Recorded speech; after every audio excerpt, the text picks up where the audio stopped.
Poor food truck girl ignored the millionaire CEO in line until he whispered, "Still remember me?"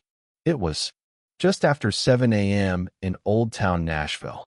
The streets were alive with the hum of early morning commuters, the sharp hiss of bus brakes, and the clatter of shopkeepers unlocking their doors. The crisp autumn air was filled with the scent of roasted coffee and sizzling bacon, drawing a line of regulars to a small food truck tucked at the corner of Pine and Fourth.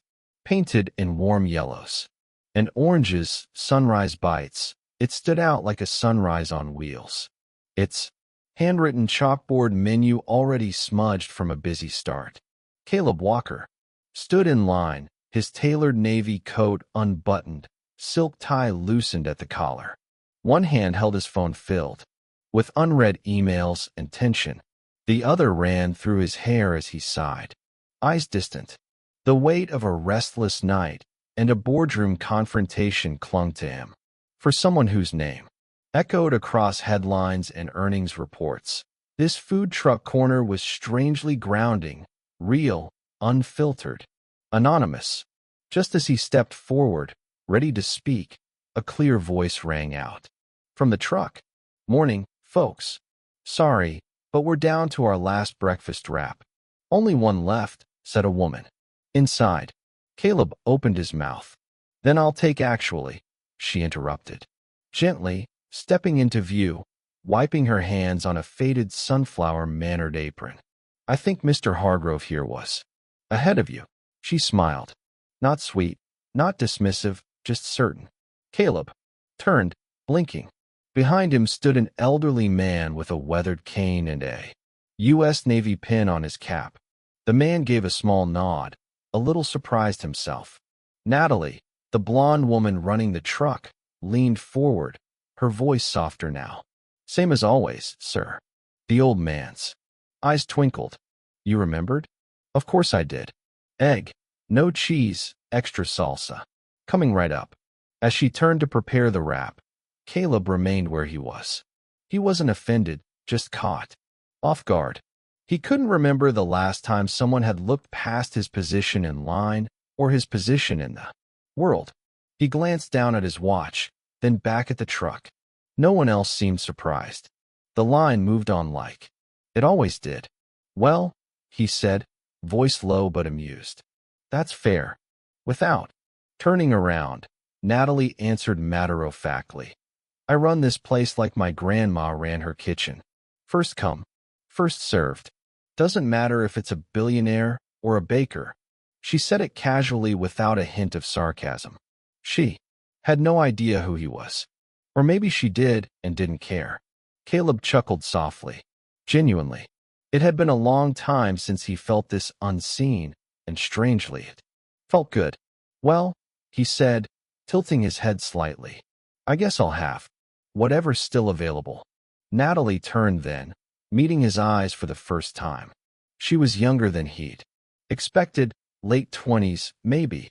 Her blonde hair was pulled back into a messy bun, and her eyes were a quiet shade of blue that reminded him of some long-forgotten lake in childhood.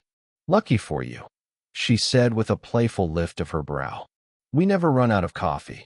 She handed him a paper cup, steam curling from the top. No frills, no logo, just hot, honest coffee. He took it, their fingers brushing for the briefest second. Her hands were warm. Real, no manicures, no polish, just a thin silver ring and the scent of cinnamon. As he stepped aside to let the next customer through, he looked at her again. Her back was already turned, refilling the griddle. For a moment, the world slowed around him. Then, softly, barely above a whisper, he said, "Still remember me?" She paused. Her head turned just slightly. A crease formed between her brows. "I'm sorry," she asked, but not unkindly. Caleb smiled faintly, shook his head. "Nothing, just thought you looked familiar." Natalie gave a half smile, already focused on the next order. She had no idea that the man she'd just handed a cup of coffee to, without flattery, without fawning, was Caleb Walker, billionaire, CEO, Forbes Under 30 legend. and more. Importantly, the same hungry boy she once sat beside on a cold cement step, outside a shelter, offering him half a sandwich and a smile that saved his life. She didn't remember yet, but he did. The next morning, just after dawn, the familiar hum of tires pulled up to the corner of Pine and 4th. Caleb Walker sat quietly in the back seat of his sleek black sedan, staring out the window, not at forecasts or acquisitions, but searching for a yellow-orange food truck. "Same place, Mr. Walker?" his driver asked. Caleb nodded. "Same place." By the time he stepped onto the sidewalk, a small line had already formed. Regulars stood chatting, coffee cups warming their hands. And there she was, Natalie, pouring syrup over waffles for a toddler and his mother, sunlight catching the strands of her golden hair. He quietly took his place in line again. By the third morning in a row, Natalie looked up and smirked. "You again?" she said already, pouring a cup of black coffee. "I'm starting to think you don't actually live in an office tower." Caleb smiled. "I like the coffee." She handed it over. "Right. That's why. You've never once ordered food." "I'm not a breakfast person," he said with a shrug. She raised an eyebrow. "You never order food? Are you on a billionaire diet or something?" He blinked. "Something like that." She grinned. "Well, coffee doesn't count as a personality." And for the first time in what felt like forever, Caleb laughed. A real unscripted laugh. "Not for business. Not for appearances. Touch," he said, taking a sip. "I'll try to develop some character by tomorrow." "Good. We serve sarcasm here for free, but you'll have to earn the muffins." Their banter became a quiet ritual. Natalie noticed how he always hesitated before ordering, eyes flicking to the menu like he might ask for something more, but never did. Still, she remembered his preferences. Medium, roast, no cream, 1 sugar, stirred exactly after the third sip. And Caleb, he noticed everything. The way she bent to tie a little girl's shoelaces. How she always slipped a roll to Mr. Lorenzo in the wheelchair. The way she sang softly to herself while wiping down napkin dispensers. He saw the kindness in her every motion, unannounced, unperformed. "You always remember what people like," he said one morning as she handed him his coffee. Natalie glanced up. "That's kind of the job, isn't it?" "No," Caleb replied. "Not everyone does it like you." There was something in his voice, something unguarded. Natalie tilted her head, trying to place it. But then more customers came, and the moment slipped by. That night, in his high-rise apartment, Caleb poured himself a drink and opened a small wooden box he hadn't touched in years. Inside was a faded, crumpled napkin, brown paper, soft and worn. The ink had almost disappeared, but the words were still there. "Don't forget, you have a future." The handwriting was loopy like a child's. He remembered the girl in the food line at the shelter, the way she'd torn her sandwich in half and handed it to him, even though she clearly didn't have much either. "You matter, you know, even if no one sees it yet." That moment had followed him into every room, every deal, every sleepless night. And now he was almost certain it had been her. Across the city, Natalie sat cross-legged on the floor of her apartment, sorting through a tin box filled with keepsakes, old buttons, a bracelet from summer camp, faded Polaroids, and then at the very bottom, a napkin, creased and fragile. She unfolded it slowly. "Don't forget you have a future." Her breath hitched. She remembered that boy, the one outside the shelter. Dirty jacket, hands clenched into fists, eyes full of silence. She had offered her sandwich. He hadn't said a word, but something in his face had stuck with her all these years. Could it really be him? She whispered into the quiet. "Is it you?" Outside the city moved on, horns blaring, trains groaning in the distance. But something had begun to stir. A memory, a thread. Neither of them knew it yet, but the past had quietly cracked open, and the story that once began with a shared sandwich was beginning again. Rain came suddenly that afternoon, sweeping down from the Nashville hills like it had been waiting all day to pour. One moment the sky was overcast, and the next thunder cracked overhead and the streets turned silver with heavy drops. Umbrellas bloomed along the sidewalks. People rushed for cover, and the line at sunrise bites scattered like startled birds. Natalie was already outside, rushing to fold up chairs and cover the condiment bins. The awning flapped violently in the wind as she wrestled with the latch on one of the tables. Her ponytail was soaked, strands of golden hair clinging to her cheek. But she kept working. Stubborn thing, she muttered, kicking one of the jam table legs. "Let me help." The voice startled her. Deep, calm, familiar. She turned, and there he was, Caleb, holding a large black umbrella over both of them, his shirt already dotted with raindrops, dark hair damp across his forehead. "You're going to get drenched," she said. "Too late for that," he smiled, gripping the other end of the table and helping her collapse it. Within seconds, they had everything stacked and locked. Natalie ducked under the truck's overhang, shivering a little. Caleb followed her, still holding the umbrella over her head, even though they were technically in shelter now. "Thank you," she said, brushing water from her arms. Most people would have just run. He looked at her quietly for a moment.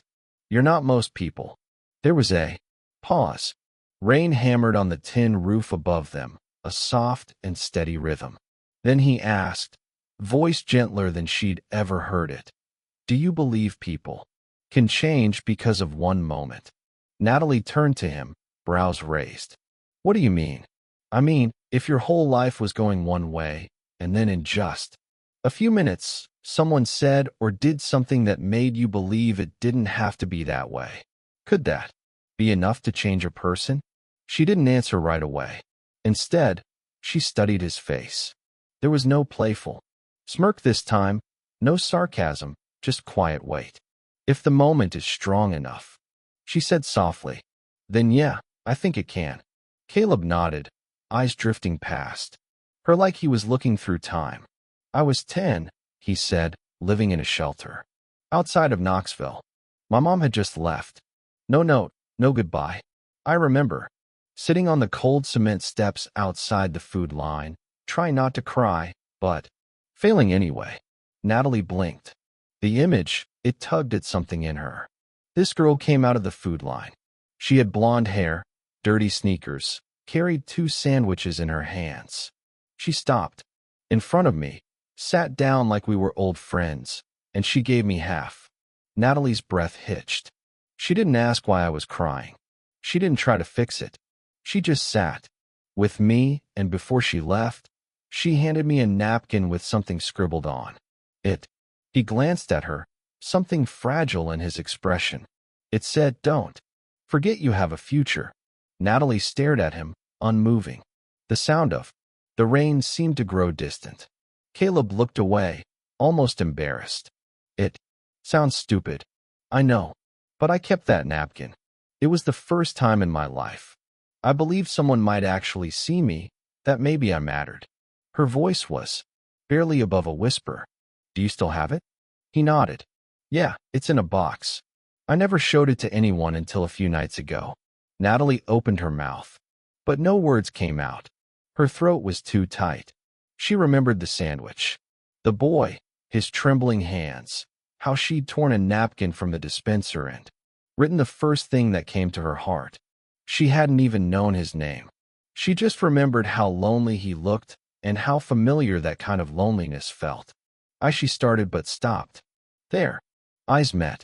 The storm outside raged on, but between them there was only silence, and the echo of something long buried. She didn't say it. Neither did he. But somehow both their hearts knew.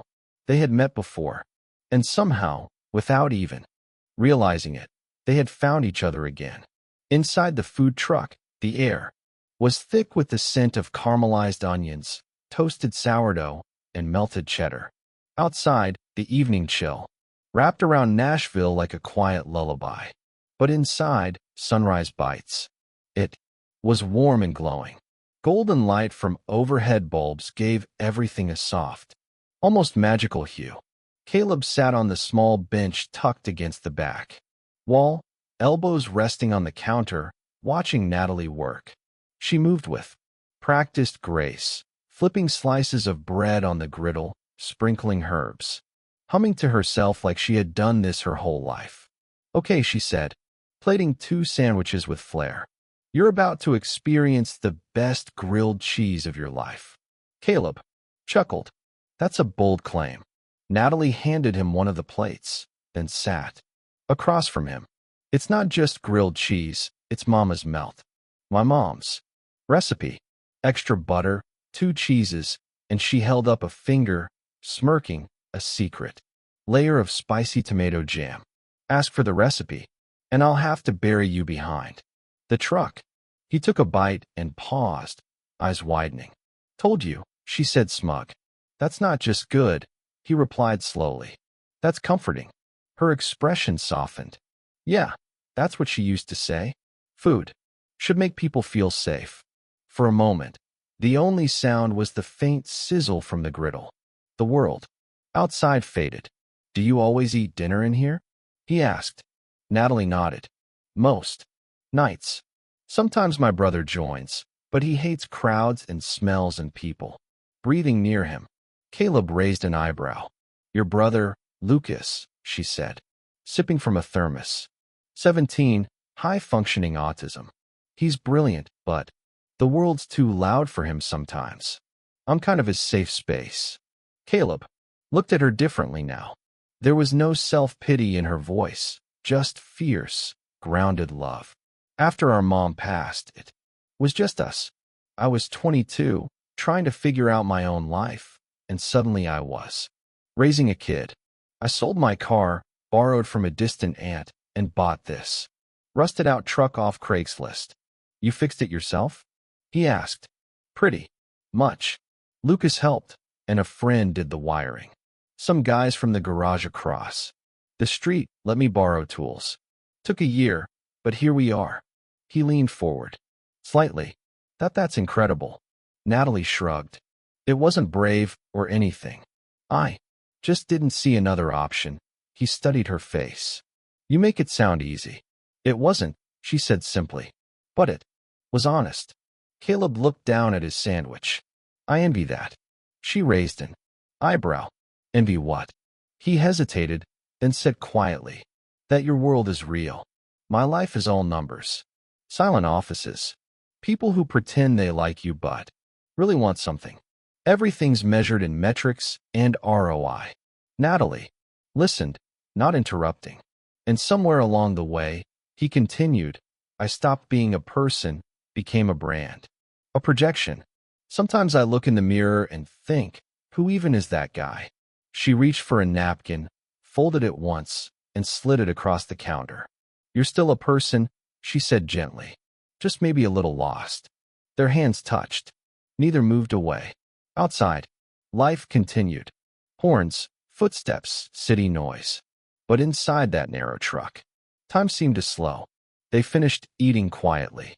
Natalie poured him another cup of coffee. He offered to do the dishes. She rolled her eyes, but let him. And in that little cluttered kitchen under flickering bulbs, Caleb felt something he hadn't felt in years. Home. Not the kind built with walls and gated drives, but the kind made of warmth, of small moments, of someone who remembers exactly how you like your sandwich. The morning started like any other. Sunlight peeked over the rooftops of Nashville's historic district. The street was alive with its usual rhythm. Baristas calling out orders, street performers tuning guitars, and a small line forming at Sunrise Bites. Natalie moved around the truck, tying her apron, prepping her griddle, humming softly. And Caleb was there, as he had been every day for the past few weeks. Same navy coat, same awkward hesitation before ordering, same warmth in his eyes that she was just beginning to trust. She handed him his coffee without needing to ask, and he smiled. That quiet, grateful smile that always made her stomach flutter just a little, but the peace wouldn't last. It started with a camera flash, then another, then the unmistakable sound of screeching tires. As a black SUV pulled up along the curb, the doors flung open and out stepped a swarm of people with cameras, microphones, and booming voices. Caleb, Mr. Walker, is it true you've been living a double life? Caleb Walker, CEO of Walker Innovations, hiding in plain sight. Why the disguise? Natalie froze. Coffee slipped from her hand and splashed onto the pavement. Her mind went blank, her heart suddenly pounding, like a drum in her chest. Walker. No, not Caleb Walker. The name hit her like a slap. The name she had read on 100 billboards, in financial news, on startup headlines. Walker Innovations, the tech empire, the billionaire CEO. Caleb stepped forward quickly, hands raised to shield her. Stop, he said, voice firm but calm. This is private property. You need to leave. A reporter shoved a mic in his face. Is it true you've been pretending to be a regular guy to flirt with a food truck girl? That was the last straw. Natalie's eyes widened in disbelief. A what? She breathed, voice shaking. The crowd turned toward her, cameras pointed, phones lifted. She didn't flinch at the attention. Her gaze was fixed only on him. You're? She choked out. You're that Caleb Walker. He tried to speak, but she cut him off. So the guy who stammered through his coffee order, who shared grilled cheese in my kitchen, who listened to stories about my brother. That was all just what a game. Caleb stepped forward desperately. No, Natalie, I swear it wasn't a game. Then what was it? Her voice rose, sharp with betrayal. What else didn't you tell me? Your last name, your company, your fortune. The crowd murmured, eating it up like entertainment. A few people had their phones out filming. Caleb turned, furious. Turn those off. This isn't a press event. But it was too late. Natalie stood stiffly, arms folded. Across her chest, jaw clenched to hold back the flood behind her eyes. Private, she said bitterly. Like our dinners, our stories, our laughs. Caleb's face twisted with pain. I didn't lie to manipulate you. I didn't come here to trick you. Then why did you lie? Because I didn't want you to look at me like everyone else does, he shouted. I just wanted to be seen as me. Not a wallet, not a CEO, just me. Natalie swallowed hard, her hands trembling. Well, too late for that. She turned away, stepping back into the food truck. The smell of grilled onions and fresh dough filled her nose, but it felt foreign now, like it belonged to someone else's story. Caleb stood frozen outside, the flash of cameras still going off around him, but the only thing he saw was her back, her shoulders tense, her head bowed, her heart walking away from his. He reached out, voice barely audible now. Natalie, please. She didn't turn around. She didn't need to. The door slammed shut behind her, and the silence that followed was louder than anything the cameras could capture.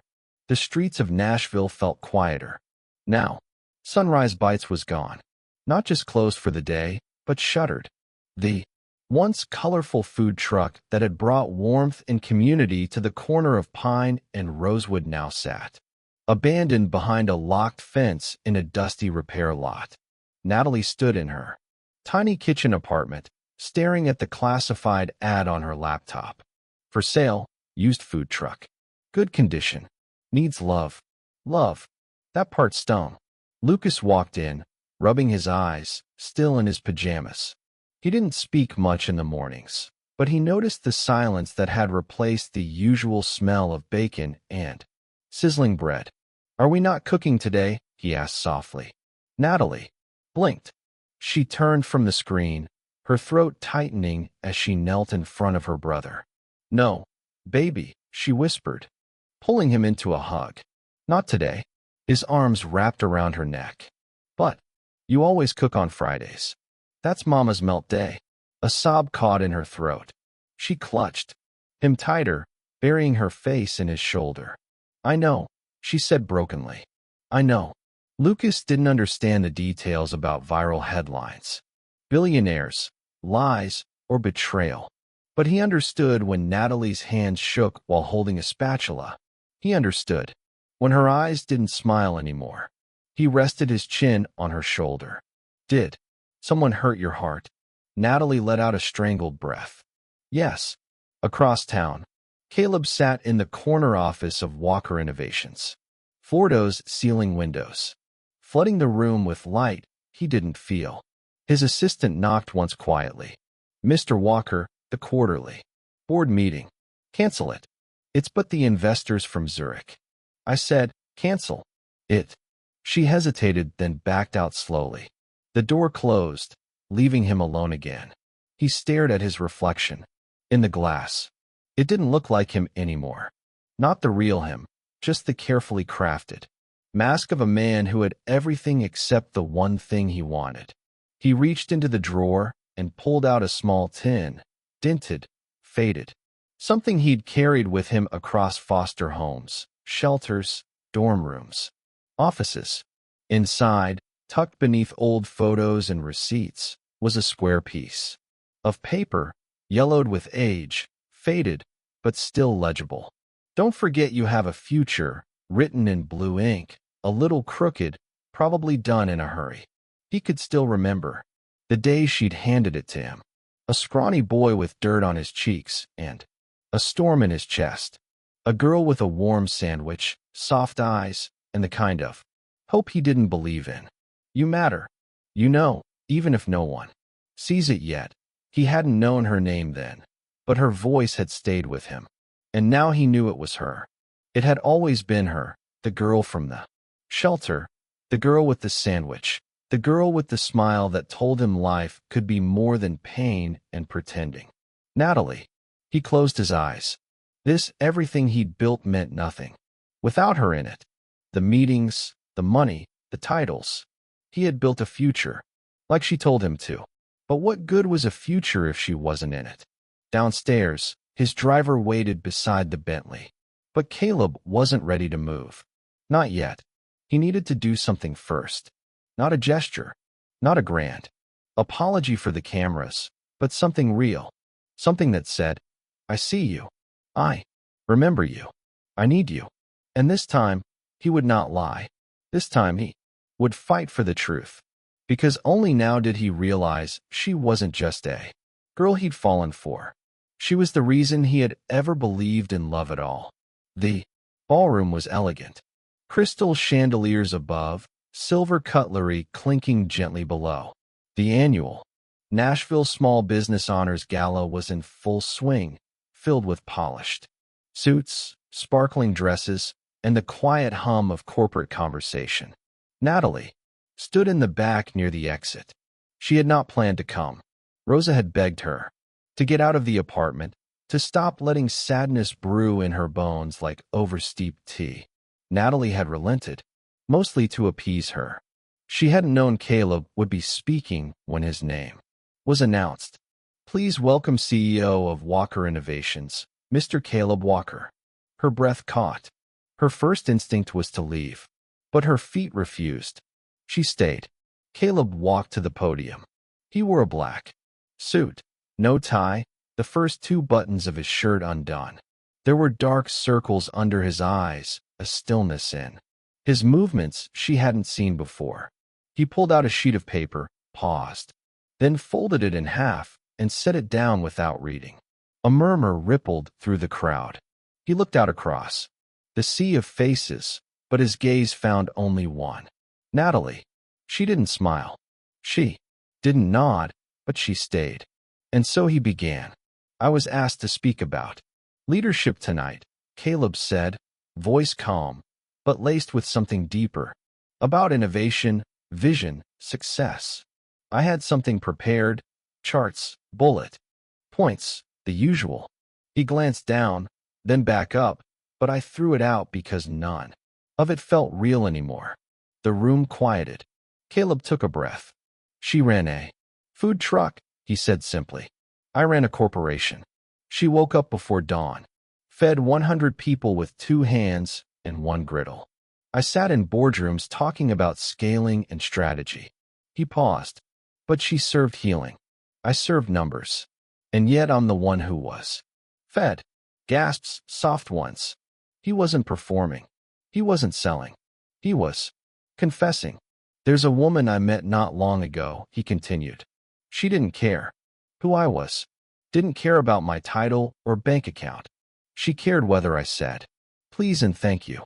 Whether I gave up my spot in line to someone older. Whether I remembered that people matter more than profits. He looked down, voice lower now, and I lied to her. Not because I wanted to trick her, but because I was afraid that if she saw who I really was, she'd stop looking at me. The way she did when she thought I was nobody. A long silence. Then he looked up again, directly toward the back of the room. Tonight, I want to say something without the suit, without the title, just as a man who fell in love with someone honest and kind and infinitely braver than he ever was. The room held its breath. I don't deserve her forgiveness, but I'll spend the rest of my life earning it. No applause. Not yet. He stepped down from the podium slowly, without a bow, without a smile, and began walking through the crowd. People turned in their chairs. Whispers followed, but Natalie didn't move. She stood still, hands clenched in front of her, eyes shining. And for the first time since everything fell apart, her heart cracked open just enough to let the truth in. The sun stretched its golden fingers across the quiet streets of downtown Nashville. Morning air, crisp, still, full of a promise Natalie no longer believed in. She unlocked the side door of Sunrise Bites, the old truck she had pulled out of storage. Not to sell, not to cook, but simply to remember what it meant, who she used to be. But this morning, he was already there. Caleb stood a few feet away. No suit, no driver, no phone. Just jeans, a worn navy jacket, and tired eyes that hadn't slept. He looked like a man who had waited all night. Natalie froze. I didn't want to knock, he said softly. Didn't want to force anything open. You're persistent, she replied. He smiled. Faintly. So are you. A silence stretched, no longer sharp, just heavy, with things unsaid. Then he stepped forward, pulled a folder from his satchel, and held it out. She hesitated, but took it. Inside a formal business proposal. Expansion plans for Sunrise Bites, 5 locations across Tennessee. Preserving her recipes, her name, her story. At the bottom, one line stood out. Majority. Ownership 51% Natalie Quinn. She looked up. You're giving me control. Yes. Why? Would you give that up? Caleb moved closer. Because you taught me love isn't about owning, it's about offering. Then he dropped to one knee. Not with a ring, but with a spoon. A metal spoon engraved with her grandmother's name. Natalie Quinn, he said, voice shaking. Will you be my partner in business, in life, in everything?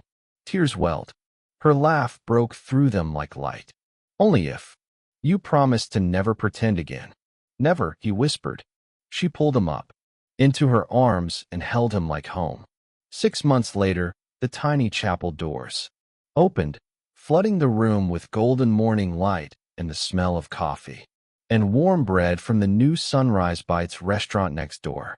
Caleb stood at the altar, nervous, tie crooked. James, his former driver, now best man, leaned in. She's not running, boss. I know, Caleb whispered. Still feels like a dream. Then she appeared. Natalie walked down the aisle alone. No bouquet, just the engraved spoon tied with a ribbon.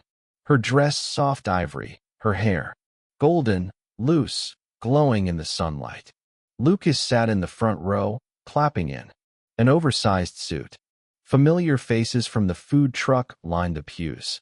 Mr. Four, Harrove, Rosa, Miguel, the construction worker, sitting beside board members and Executives, a family not by blood, but by food, forgiveness, and second chances.